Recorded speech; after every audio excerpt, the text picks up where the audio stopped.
Olá meninos, tudo bem? A gente vai continuar então aqui a estudar geometria.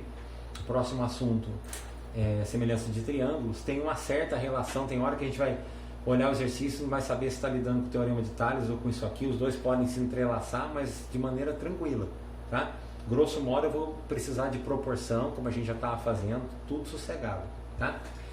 Que ideia, antes de falar de triângulo especificamente, o que é a ideia de figuras semelhantes? O livro de vocês, aqui na página 168, ele traz um exemplo muito fácil da gente entender qual é a lógica de semelhança.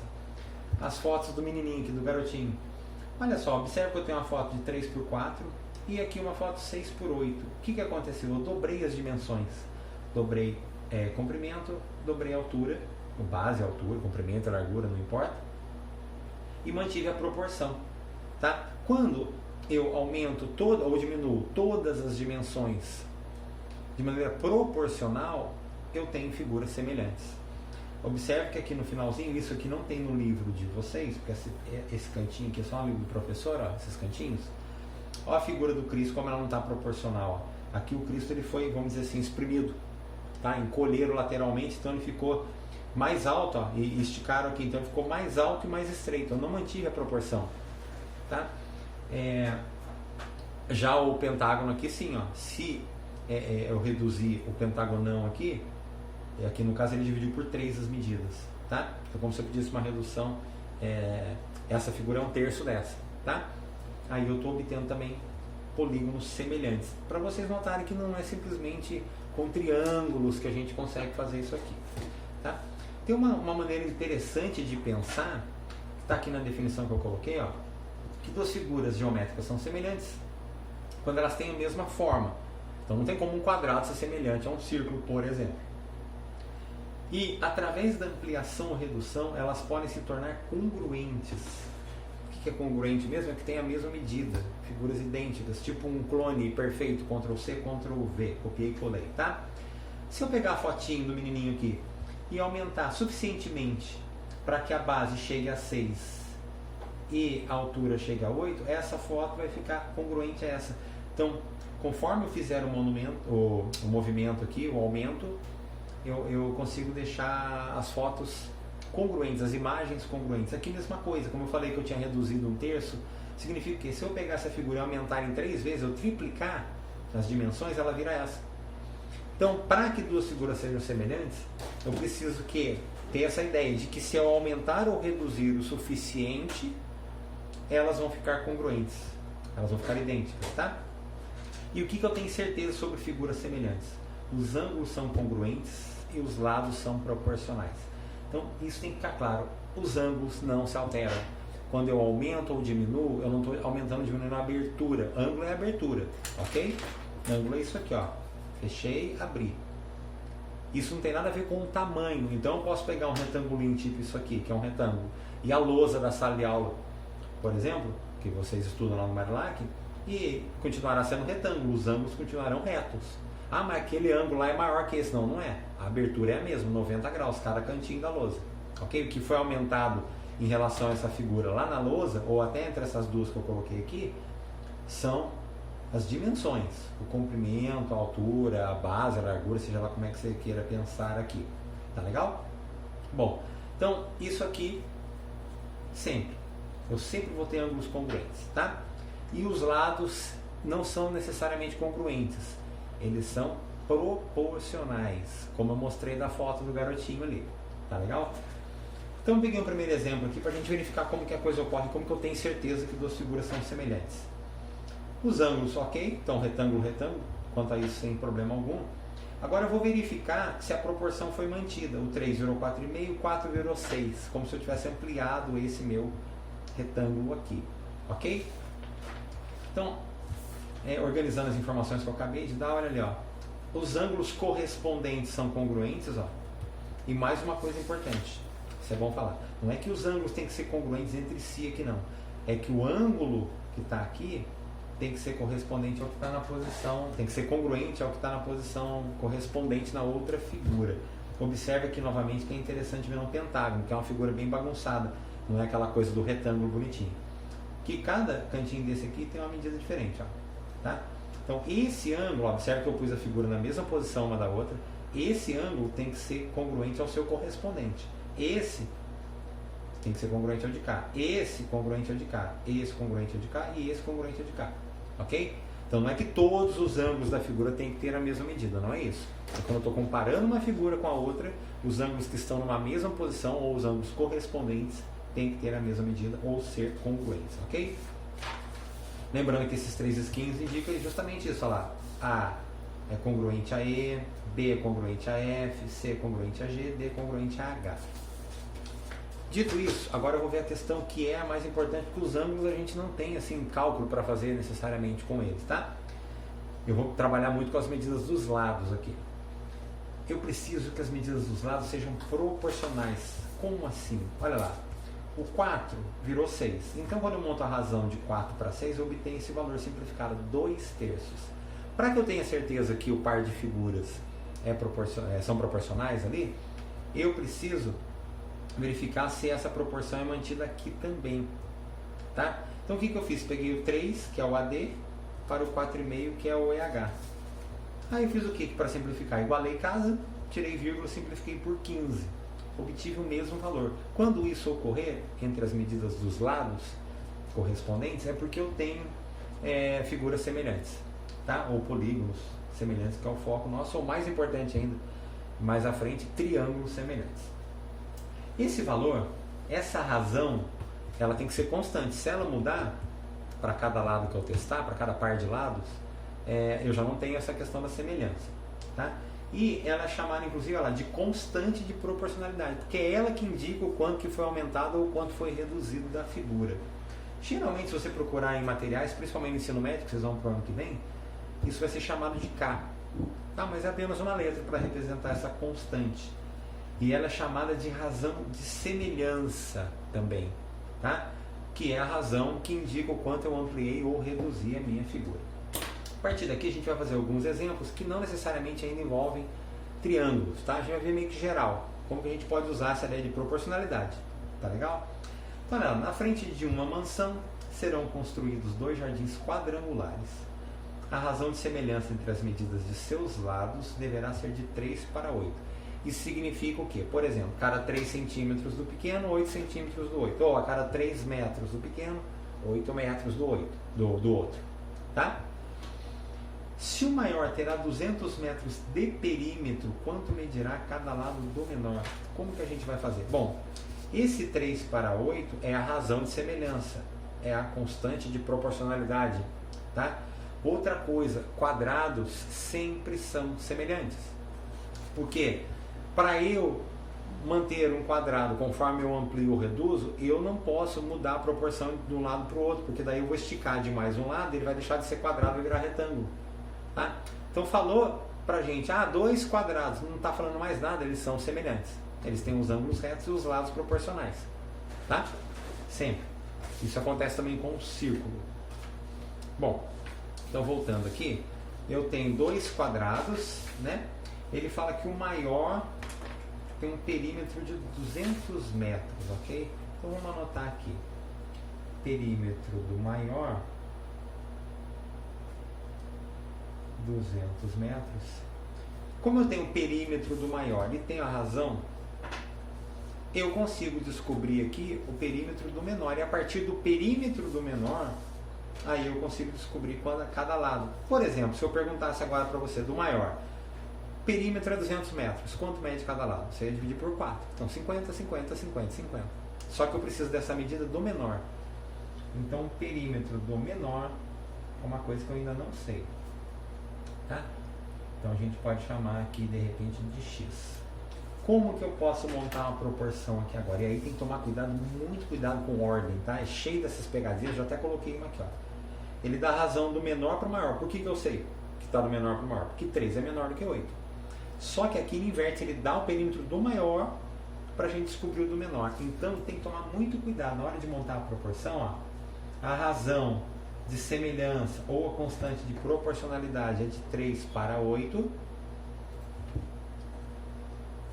Significa que o perímetro do menor é proporcional a 3, o perímetro do maior é proporcional a 8. Então cuidado para não pôr o 200 aqui em cima, não é. Aqui é o do menor. Tá? e embaixo é o do maior. Olha lá. Então, eu preciso o quê? Que a razão entre o perímetro do menor e o perímetro do maior seja de 3 para 8. Tá legal? Feito isso, só a gente aplicar aqui o cálculo da proporção. Posso simplificar isso aqui por 8. Vai dar 1/200 dividido por 8 dá 25. Eu multipliquei em cruz. Eu vou ter aqui 75 metros. Mas isso aqui é o perímetro. E eu não quero perímetro, não foi isso que foi pedido. Eu quero o quê? A medida de cada lado. Vamos voltar aqui, ó. Quanto mede cada lado do menor? O que eu vou ter que fazer então? Se os 4 lados juntos 75, então cada lado do menor vai ser 75 dividido por 4, que vai dar 18,75, se eu não estou ruim de conta, mas eu vou verificar aqui rapidinho, para não falar bobagem para vocês. Isso mesmo, 18,75. Então, cada lado do menor. Isso aqui está no futuro, deixa eu ver. Quanto medirá? Isso, medirá.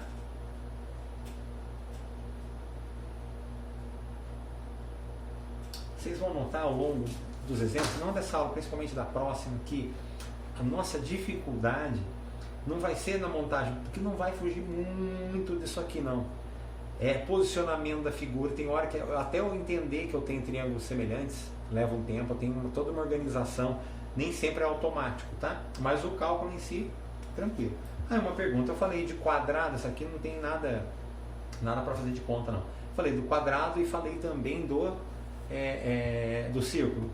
Acontece também com o triângulo equilátero. Se eu pegar 2 triângulos equiláteros, eles vão ser semelhantes? Vamos pensar, cada ângulo de um triângulo equilátero mede 60, ok? Se eu for ampliar ou reduzir esse meu triângulo, obrigatoriamente, para que ele continue sendo equilátero, eu preciso manter esses 60 graus em cada vértice, cada ângulo de vértice ali. Se eu mudar, ele já não vai ser mais equilátero, tá?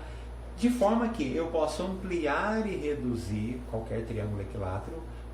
Se ele continuar sendo equilátero, então ele é semelhante ao original. Não importa se eu reduzi ou aumentei, porque eu não vou ter distorcido a proporção dele. Por exemplo, peguei lá um triângulo cujos lados mediam 3, 3 e 3. Agora aumentei e agora está medindo 12, 12, 12, eu mantive a proporção, porque ele continuou sendo equilátero. Tá? E os ângulos continuaram medindo 60. Se eu mexer em algum ângulo, eu já não vou poder ter 12, 12, 12 de lado, já vai mudar. Ou vou diminuir mais um lado, ou vou aumentar a base, sei lá eu, ok? Então, isso aqui acontece sempre, tá? Sempre que eu tiver triângulos equiláteros mencionados em algum exercício, eu já tenho que saber que eles são semelhantes. Assim como quadrados, assim como círculos, assim como qualquer polígono regular, por exemplo, um pentágono regular e um outro pentágono maior, vou manter pentágonos regulares, aqueles têm lados congruentes e ângulos congruentes. É tudo congruente, tá? Mas o foco nosso especificamente aqui, triângulo, a gente chegar no quadrado também já está ótimo, tá? Não precisa ficar preocupando com muita figura diferente ainda. Bom, outro tipo de exercício que tem aí no livro de vocês, eu estou tentando seguir aqui alguns exemplos que tem a ver com a página de exercício que eu vou passar depois para dar uma luz, tá? Ó, por conta da realização de um trabalho de geografia, Zé Ruela precisa reduzir em 70% um mapa cujas dimensões são de 2,5 por 1,80. Determine em centímetros as dimensões do mapa após a redução. Muito bem. Então aqui, se eu vou reduzir 70%, o que acontece? A dimensão original, 100%. Se eu reduzir 70%, o que vai me restar? 30%. Então eu tenho que trabalhar com isso aqui. Tá? Tinha o original, isso é o que eu reduzi. Eu posso usar até o 70? Posso, mas é que se eu já usar o 30, eu já obtenho a resposta direto. Tá? O que vai restar a hora que eu reduzir? Vai restar 30% do original. Exemplo, com dinheiro. Eu vou comprar um produto que custa R$100. Se eu vou ter um desconto de 70, eu vou pagar 30. Tá? Então é isso que eu estou pensando aqui. Bom, a gente pode fazer por proporção, por exemplo, que é uma ideia legal aqui para a gente poder testar. Então eu tenho que fazer de cada uma das dimensões. Então vamos pegar o 2,5. O que significa 30%? 30 sobre 100, que é a mesma coisa que 3 sobre 10, a hora que eu simplifico aqui. Então, uma porcentagem é uma razão de semelhança, por exemplo, aqui, ó. Né? Só que a gente não tá, quando a gente olha aqui, a gente não está pensando nisso, mas ó. Isso aqui significa que cada 3 centímetros, já que eu estou em metros, tá? Cada 3 metros do maior equivale a 10, perdão, cada 3 metros do menor equivale a 10 metros do maior. Ou cada 3 centímetros do menor, 10 do maior. É uma ideia o quê? De cada 3 unidades aqui eu tenho 10 no grandão. Tá? Então se eu estou partindo do grandão para o pequeno, esse 10 tem a ver então com o grandão e o 3 tem a ver com o pequenininho. Como que a gente vai montar isso? Então vamos fazer o seguinte, ó, eu vou chamar de C comprimento, então comprimento do maior 2,5 metros, largura do maior 1,80 metro. E agora eu quero saber o comprimento do menor, que eu vou chamar de Czinho, e a largura do menor, que eu vou chamar de L, tá? Para ficar organizadinho aí. Como é que eu vou fazer então? Comprimento do menor para o comprimento do maior tem que manter a razão de 3 para 10. Esse tem a ver com o menor e esse com o maior, porque 3 é menor do que 10, tá? Só por isso mesmo. Deixa eu arrumar essa minha vírgula aqui, que ela tá meio esquisita. Eu posso simplificar o 10 e o 2,5. Os mais espertinhos vão lembrar, 2,5 vezes 4 dá 10. Perfeito, você pode vir aqui então, ó, dividir 2,5 por 2,5 dá 1, 10 por 2,5, 4. Vou multiplicar isso aqui em cruz, eu vou ter 4C igual a 3. 3 quartos. 3 quartos do que? De 1 metro. Se eu passar para decimal, eu vou ter isso aqui, ó. 0,75 metros. Só que ele quer isso em centímetros. Como que eu passo de metro para centímetro? Bom, eu estou no metro, tenho um decímetro, multiplico por 10, decímetro para centímetro, multiplico por mais 10. Ou multiplico direto por 100. Ou ando duas casas para a direita com a vírgula, tá? De forma que isso aqui vai dar 75 centímetros. Isso aqui é o comprimento do meu mapa depois que eu reduzir, tá? Agora, eu vou fazer a mesma coisa para a largura. Como que vai ficar então? Largura do menor, largura do maior. A razão tem que ser 3 para 10 também. Ok? Aqui também de repente dá para simplificar. Não é uma simplificação completinha não, mas eu posso fazer até o seguinte.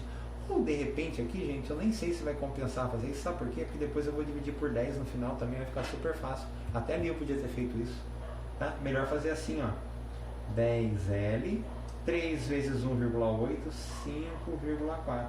Porque quando eu chego aqui, quando eu divido por 10, ó, é só andar uma casa com a vírgula para a esquerda. Então isso aqui vai dar 0,54 o quê?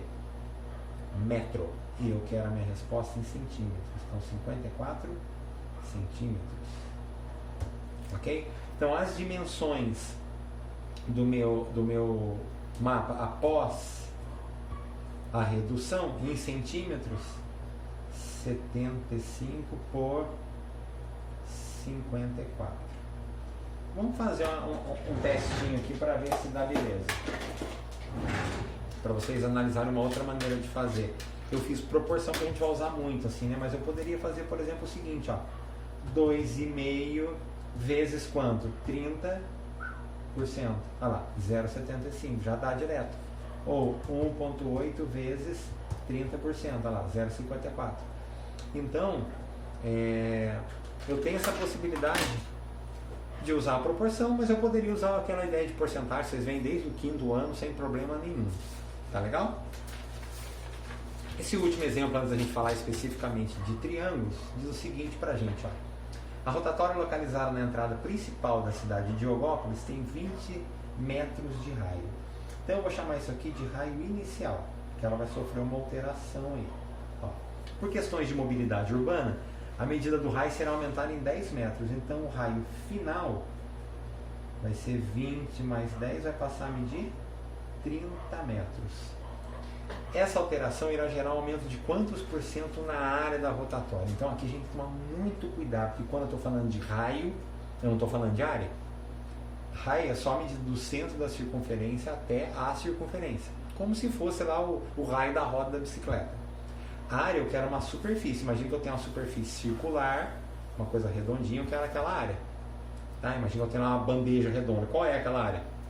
Tá legal? Então eu vou ter que fazer o seguinte, ó, a área inicial, qual que é a área inicial? Como é calcular a área de um círculo? Π vezes raio quadrado. A gente vai retomar a área ao longo dos próximos meses, aí das próximas aulas, então vai fuçar nisso aqui, já vou até adiantando mesmo, é de propósito, tá?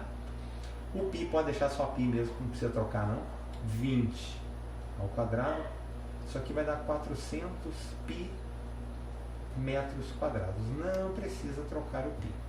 Tá? Aliás, o mais preciso é nem trocar, porque ele não é um valor exato. Então, o mais correto, inclusive, o mais exato é falar 400 π. A área final, depois do aumento, é bem parecida. Π vezes o raio final ao quadrado, π vezes 30 ao quadrado, isso vai dar pra gente 900 π metros quadrados. Agora a pergunta é, media 400 π metros quadrados. Vai passar a medir, né? Olha lá, depois da mudança, irá gerar um aumento de quanto? De 500 π metros quadrados. Agora, esse aumento, de quantos por cento ele foi? Então, eu tinha aqui 400 π metros quadrados e ele vai passar a medir 900 π metros quadrados. Ou seja, eu tive aqui um ganho de 500 π metros quadrados. Aqui agora eu já caio em porcentagem. Aqui não tem mais nada a ver esse cálculo. Não é que não tem a ver com proporção, mas eu não estou preocupado com a semelhança não. É um cálculo normal de porcentagem. Como que a gente vai fazer? Uma regrinha de 3. A rotatória está lá bonitinha, o original dela equivale à medida de 100%. Ela sofreu um aumento de quanto? De 500.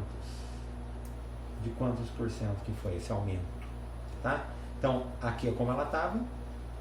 Esse aumento de quantos por cento foi? Então, por que eu falei que o π não precisa trocar? Quando eu chego aqui, ó, bonitinho, é só colocar 400 π sobre 500 π, a gente já viu porcentagem de novo esse ano, 100 sobre x, ó o π. Acabou. Para que fazer conta à toa com decimal, né? Corta o zero, corta o zero, corta o zero, corta o zero.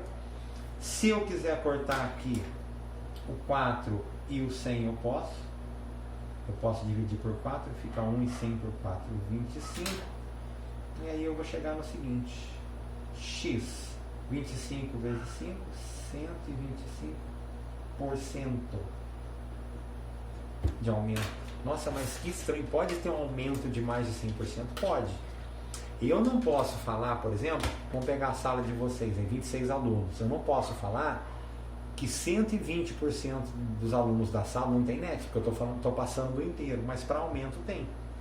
Tá? Por quê? Eu tenho 100% e é 400, eu posso continuar aumentando sem problema nenhum.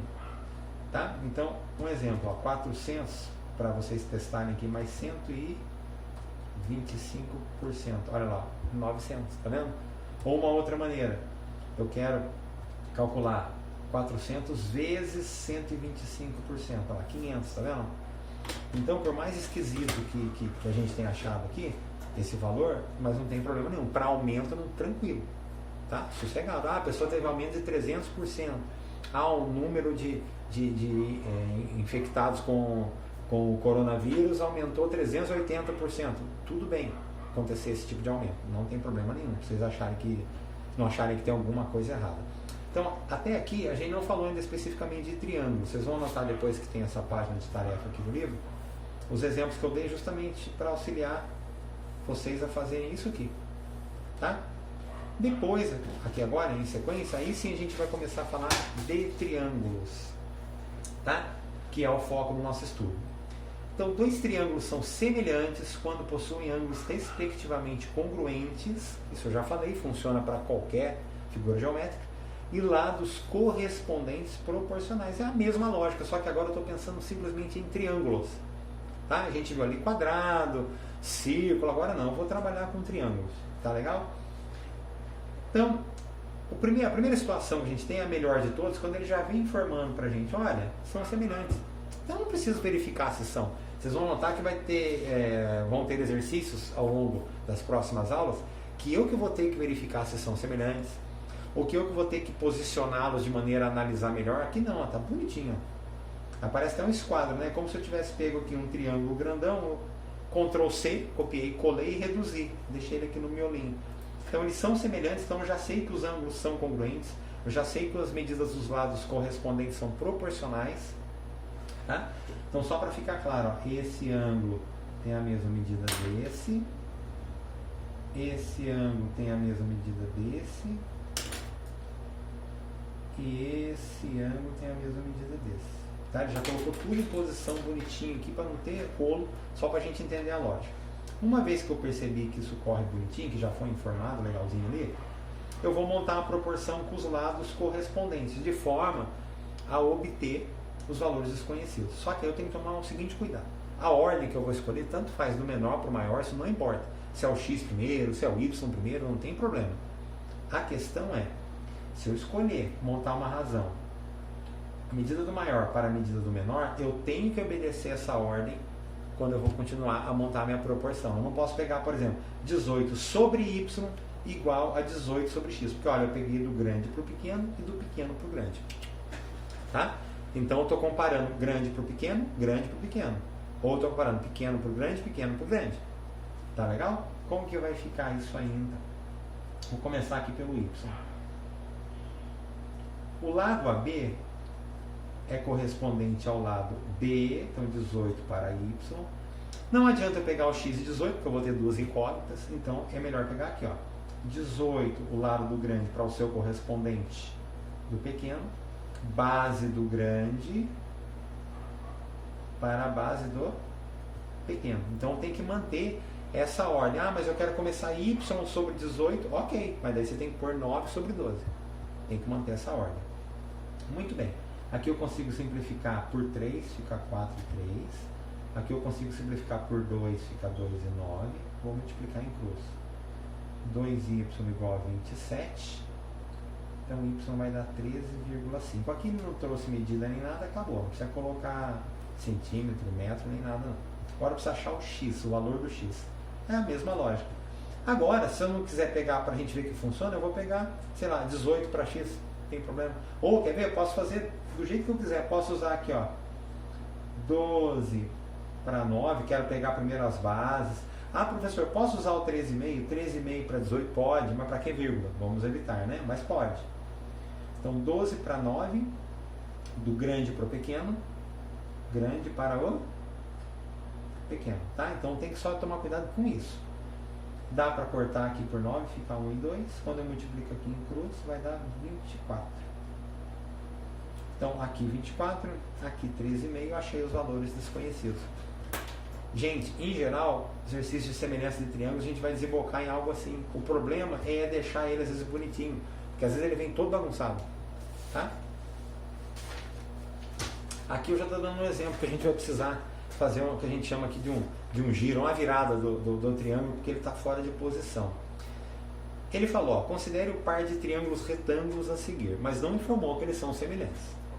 Calcule a medida do lado AB e a medida do lado BC desse triângulo aqui, sabendo que ele é semelhante. Ah, beleza, agora no final ele me informou, então já está ótimo. Tá?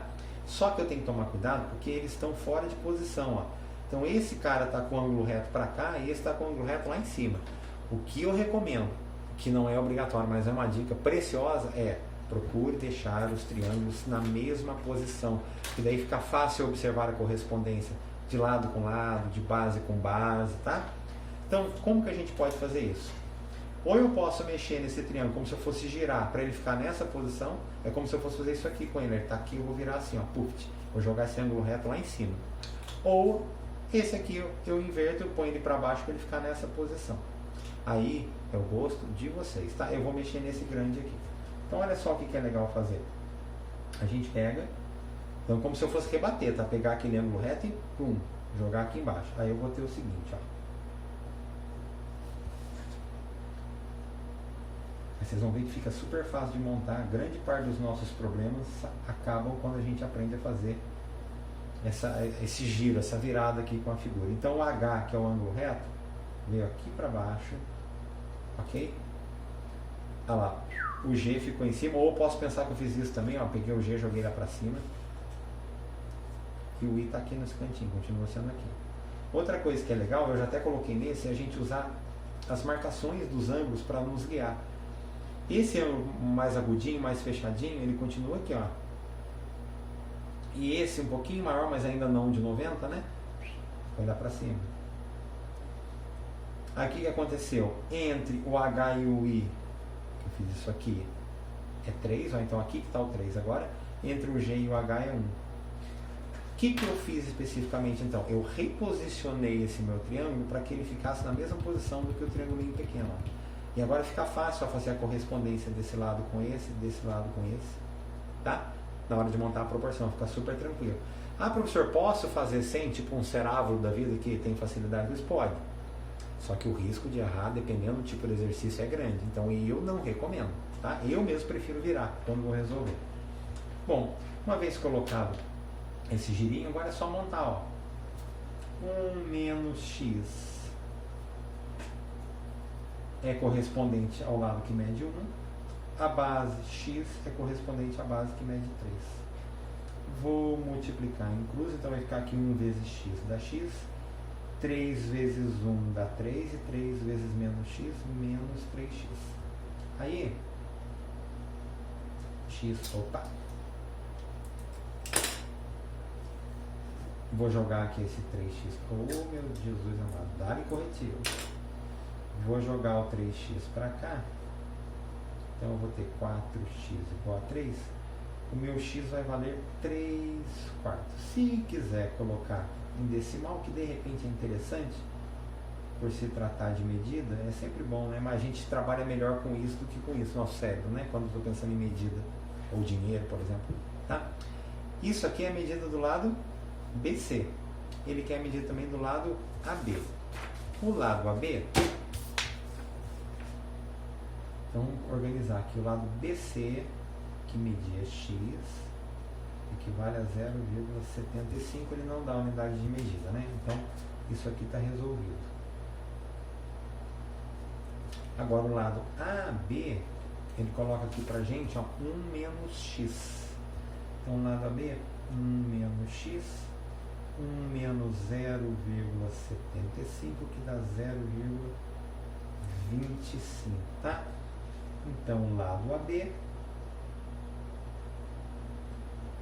0,25.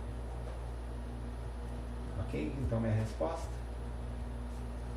Ele pediu com a ordem BC, o AB primeiro, né? Então, 0,25 e 0,75. Ok? Então, aquele ali, ele já não veio pra gente numa posição perfeita. Eu precisei reorientar ali a figura, a posição da figura, para poder comparar. É um caminho bom para a gente fazer. Bom, isso é um problema, eu diria, clássico. É comum demais aparecer quando ele compara o poste com a sombra do poste, a pessoa com a sombra da pessoa, a árvore com a altura da árvore com a sombra da árvore, a pessoa com a sombra da pessoa. E assim vai, a altura do prédio com a sombra do prédio. Aliás, esse aqui foi supostamente o raciocínio usado por Tales. Através disso aqui, que é parecido com isso que eu fiz aqui, é o raciocínio que eu até comentei na outra aula, que o Tales, segundo diz a lenda, que provavelmente nem lenda é, tudo indica que seja verdade, que ele conseguiu calcular a altura da grande pirâmide do Egito, tá? Bom, um poste de 15 metros de altura projeta em certo momento uma sombra de 3,20 metros. Qual é em centímetros o comprimento da sombra projetada no mesmo instante por uma pessoa de 1,80? Bom, como os raios solares chegam para a gente paralelamente, ele mantém a ideia da proporção da sombra. Então, sei lá, se eu vou comparar, vou pegar aqui um carinha menorzinho, sei lá, eu coloquei 2 tipinhos assim, e vou colocar, né, imaginar o Sol projetando uma sombra das figuras aqui, essas sombras vão ser proporcionais. Tá? É a mesma fonte de luz. Então, sei lá, uma pessoa, uma estaca, um poste, seja lá o que for, uma torre. A menor vai projetar uma sombra menor, a maior vai projetar uma sombra maior, vai manter a proporcionalidade. A ideia é mais ou menos essa. Então é como se eu tivesse uma situação mais ou menos assim. Eu vou fazer um rascunho aqui. Então imagine que eu tenho aqui o meu chão, aí eu tenho um poste. Tá? Esse poste vai projetar aqui uma sombrinha, vou pôr de pretinho aqui, ó. Tá? E no mesmo instante aqui próximo a ele eu vou ter uma pessoinha. E essa pessoinha também vai projetar uma sombrinha. Tá? A ideia é mais ou menos essa. Então, a altura da pessoa é proporcional só à sombra, obviamente. E a altura do poste é proporcional também à sombra do poste. Tá? Então, eu posso colocar assim, quer ver? Vou até organizar melhor aqui para vocês. A altura do poste para a sombra do poste tem que ser proporcional, que é a altura da pessoa para a sombra da pessoa. Tá? É uma ideia, eu posso montar também a altura da pessoa, altura do poste, sombra da pessoa, sombra do poste, com aquele cuidado. Se eu escolher pegar pessoa e poste, eu tenho que pegar na sombra a mesma lógica. Eu não posso fazer altura da pessoa, sombra da pessoa, perdão, altura da pessoa, altura do poste, sombra da pessoa, que daí eu estou indo por um caminho e voltando por outro. Tá? Então o único cuidado que eu tenho que ter é esse. De resto, você pode montar, entre aspas, é quase que é livre aqui o jeito que você vai montar. Beleza? Então vamos lá. Muito bem. Altura do poste, 15 metros. Sombra do poste, 3,20. Altura da pessoa, 1,80. E agora eu quero o comprimento da sombra da pessoa, eu vou chamar aqui de S1, mas pode ser qualquer letra que você queira. Aqui dá pra gente cortar, simplificar. Eu posso, por exemplo, igualar o número de casa. Aliás, eu posso fazer uma coisa muito boa. Esse zero do 1,80 aqui eu coloquei, mas não precisa. Você poderia deixar 100 já, facilita para você. 1,8 metro e 1,80 m é a mesma coisa, ok? Igualei o número de casa, tiro a vírgula, 150 e 18 eu vou simplificar por 6. Simplificando aqui por 6 dá 3, esse por 6 dá 25. E multiplicando isso aqui em cruz, eu vou ter 25S igual a 9,6. E quando eu faço a divisão de 9,6 por 25, dá 0,384. Só que isso está em metro e eu quero a medida da altura, aliás, o comprimento da sombra em centímetros. Como é que eu vou de metro para centímetros? 2 casas para a direita. Multiplico por 100, ok? Então dá 38,4 centímetros. Esse tipo de problema de altura e de sombra vocês vão ver demais, aparece bastante isso aqui, tá? Muito comum. Bom, meninos, aqui a gente encerra então essa primeira aula sobre semelhança de triângulos. Eu também dividi em 2 etapas porque tem bastante coisa para ver. Aí vocês treinam um pouquinho essa ideia de proporção e depois a gente vai ver os problemas mais cabeludos aí de semelhança de triângulos. Não no cálculo, como eu falei, mas na maneira de ter que modificar ou reposicionar as figuras. Tá legal? Bem, moçada, então é isso. Abraço e até!